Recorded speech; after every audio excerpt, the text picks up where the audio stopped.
Bien, je corrige dans cette vidéo la suite de l'exercice 4 sur le double vitrage.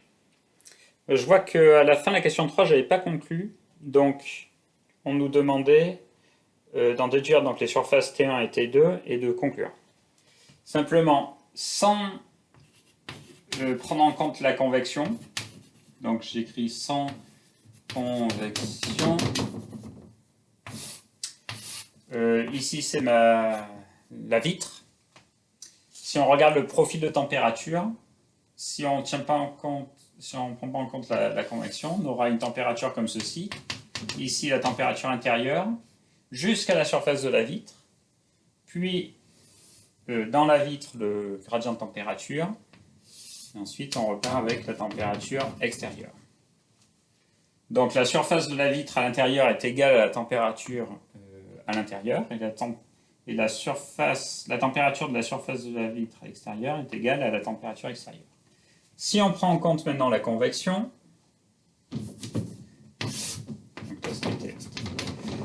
donc avec convection,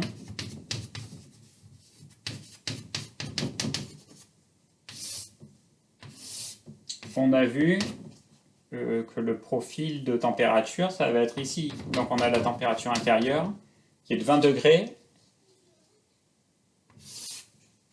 Je vais faire l'échelle de température. Ici j'ai 20 degrés.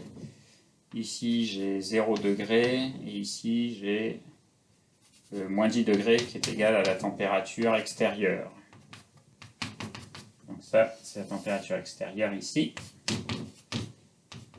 Et ici, j'ai la température intérieure à 20 degrés. Donc ce qu'on a vu, c'est que la température à la surface de la vitre à l'intérieur est de à peu près 1 degré. À peu près. Donc on va arriver ici. Donc en fait, on a une chute de température près de la vitre. Ensuite, on a notre gradient de température dans la vitre. Et on ressort à pas loin d'1 degré également. Hop. Donc le profil de température est comme ceci avec la convection.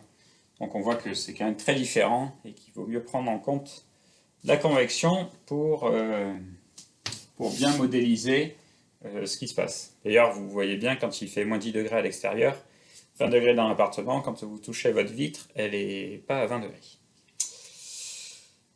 Voilà pour cette fin de question 3. Et donc maintenant, on va passer à la question 4.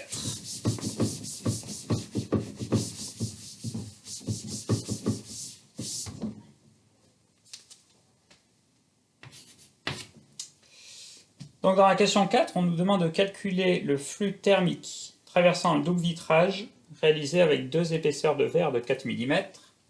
Donc on va avoir deux épaisseurs de verre de 4 mm d'épaisseur. Je vais noter E. Et séparés par un espace de 6 mm. J'appellerai ER. Voilà. Donc on nous demande de calculer le flux thermique, à nouveau, qui va traverser ce double vitrage. Et on va prendre en compte évidemment la convection, comme on l'a vu à la question précédente. Donc le schéma équivalent, pardon, ça va être 5 résistances en série.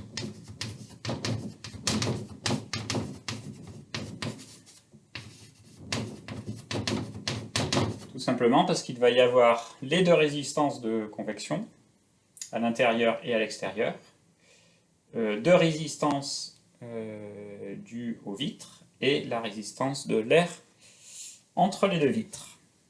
Donc, si on fait le schéma équivalent, je vais l'effacer ici, nous aurons la température intérieure,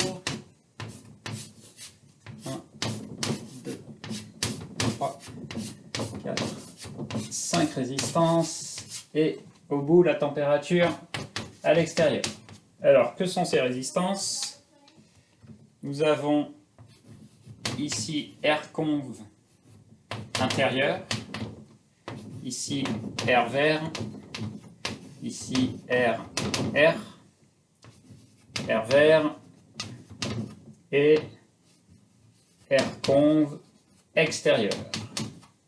Donc on a déjà vu les valeurs de R conv intérieur, R conv extérieur. À chaque fois c'est 1 sur alpha S, avec alpha qui peut être alpha extérieur ou alpha intérieur. La résistance du vert, c'est E sur lambda vert fois S, avec E qui est égal à 4 mm. Donc les deux sont égales, évidemment. Et la résistance de l'air, ça sera E1, l'épaisseur d'air, qui vaut 6 mm, sur la conductivité thermique de l'air fois S. Donc il faut faire la somme de toutes ces résistances pour trouver la résistance équivalente.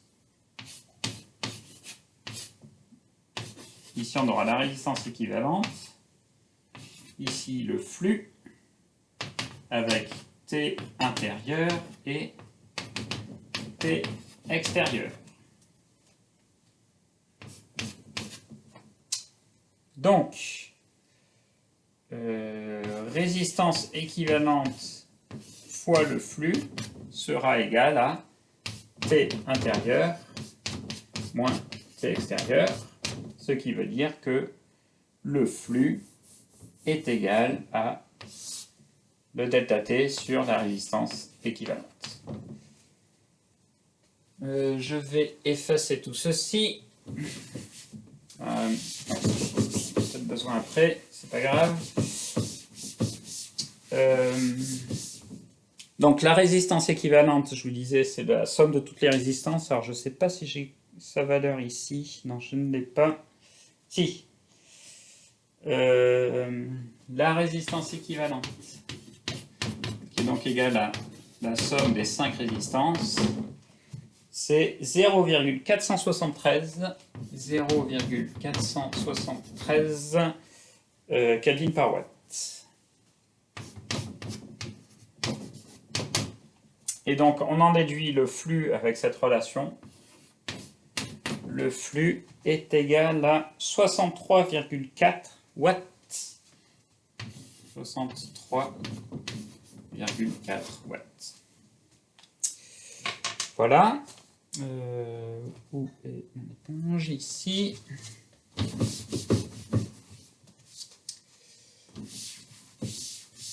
Et donc maintenant on va chercher toutes les températures intermédiaires, T1, T2, T3 et T4. Donc on va reprendre le schéma équivalent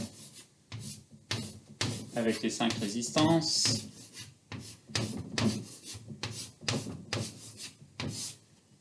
On a le flux. Ici, on a la température intérieure. Ici, T1, ça sera la température au contact, enfin la surface du verre à l'intérieur. T2, donc ici c'est RR, ici c'est R conv intérieur. T2, c'est la température dans le double vitrage à la surface de la première vitre.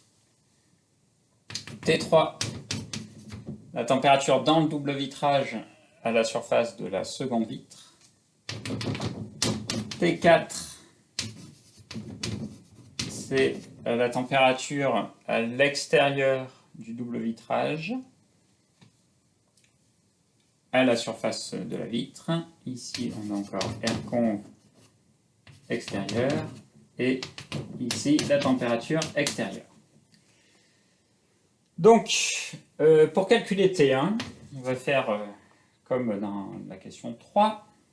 On connaît le flux, donc on sait que la température intérieure moins T1, c'est égal à la résistance R conv intérieure fois le flux. On connaît le flux T1 R conv. Donc on en déduit T1. On fait la même chose pour T2. Donc on va prendre ce bloc qui est de toute façon traversé toujours par le même flux. Là, le flux il est constant lors de la traversée. Donc T1 moins T2, c'est égal à R vert fois le flux. On vient de calculer T1, donc ça c'est connu. R vert est connu, flux est connu, on en déduit T2. Bon, même chose avec T3. Je vais l'écrire. T2 moins T3 égale R fois le flux. On va en déduire T3. Et enfin, T3 moins T4, ça sera égal à R vert fois le flux. On en déduira T4. Donc je vous donne les résultats de tout ceci. T1 est égal à 8,26 degrés Celsius. T2, 8,13. T3, moins 3,14. Et enfin T4, moins 3,27. Voilà pour les réponses à la question 4. Comparez les valeurs des températures pour ces deux vitres, question 5, et commentez les résultats obtenus. Donc, je vais effacer. Qu'est-ce que je peux effacer? Bon, j'ai tout effacé.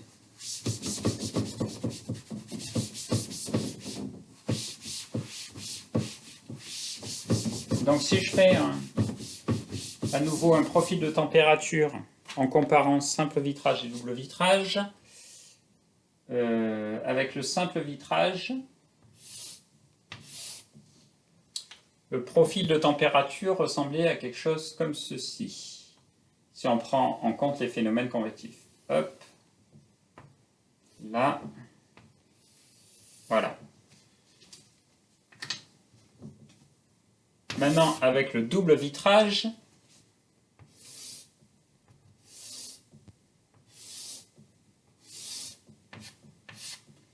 le profil de température ressemble à quelque chose comme cela. On part de 20 degrés, on arrive vers 8 à peu près à la surface.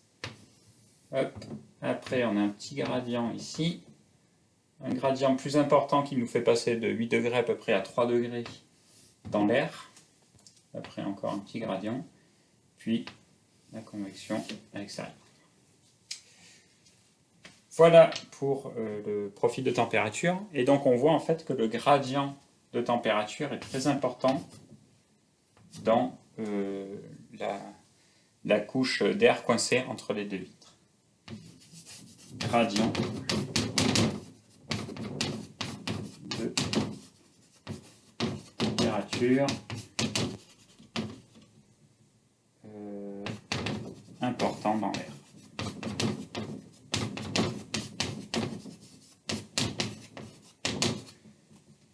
Voilà. Ensuite, si on compare les flux, on a montré que le flux pour le simple vitrage y est égal à combien? 102,4 watts. Et le flux pour le double vitrage, il fait 63,4 watts. Donc là, le flux de chaleur est beaucoup plus faible, simplement parce que on doit incorporer la résistance de l'air, qui est très importante, et qui donc permet d'abaisser le flux. Donc on voit qu'on peut faire de vraies économies d'énergie en installant un double vitrage, simplement parce qu'on a une déperdition de chaleur qui est bien moindre.